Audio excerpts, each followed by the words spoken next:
Continuidade ao curso de construção e análise de algoritmo, nós vamos ver a sequência da aula passada, que nós vimos uma introdução com exemplo de um exercício.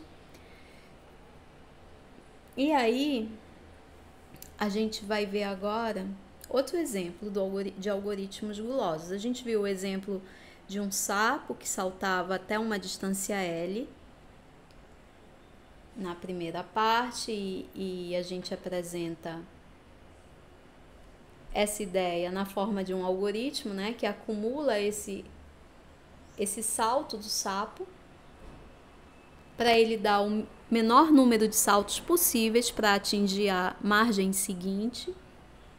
Depois, a gente fala que esse algoritmo ele é de complexidade O de n.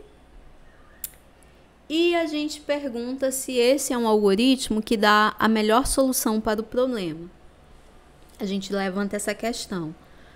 Com isso, a gente apresenta o argumento que vamos imaginar que tivesse um segundo sapo que faz uma trajetória melhor do que a do primeiro sapo.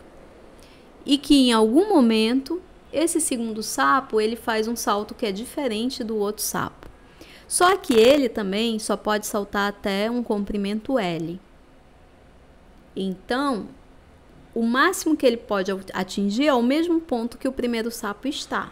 Se ele fizer alguma coisa diferente disso, é porque ele ficou atrás do primeiro sapo. Mas aí no salto seguinte, o segundo sapo pode compensar isso.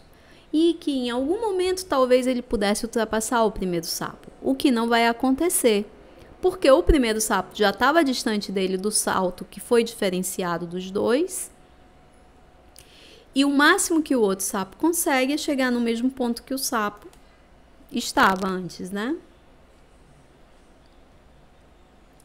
E aí esse é o argumento que é construído para dizer que o algoritmo realmente chega na solução ótima.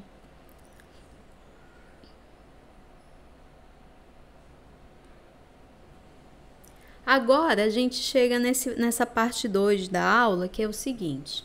Então, a gente acabou de ver um exemplo de um algoritmo guloso, que é esse exemplo do sapo. O que é um algoritmo guloso? Ele sempre vai fazer a escolha que parece a melhor escolha naquele momento. Tá? Essa coisa do guloso, né? Eu pego logo o maior que eu tô vendo, sabe? Naquele momento, se eu vou... Vocês entenderam, né? E aí, no problema do sapo, foi fácil perceber que a escolha dele era saltar o mais longe possível que ele conseguisse. Desde da primeira decisão dele, da primeira escolha, né? O máximo que eu consigo saltar. Mas nem todo exemplo, ele é fácil de ver esse tipo de solução. E aí, vamos para o segundo exemplo, que é o problema do coordenador. Todo semestre, a mesma situação se repete no departamento de computação.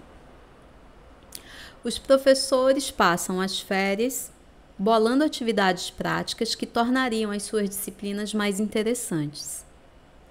Mas quando começam as aulas, não é possível alocar todas elas no único laboratório do departamento.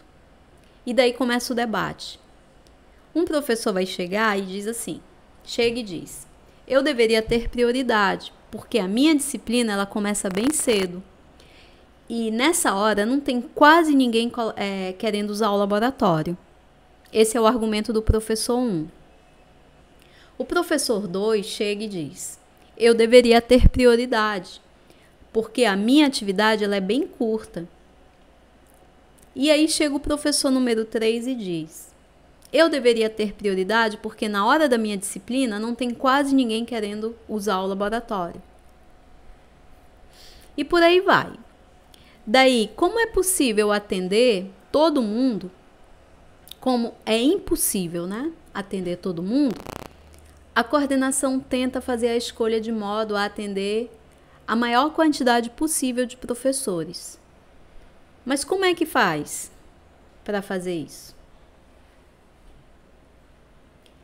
Portanto, aqui nós temos mais um problema de otimização.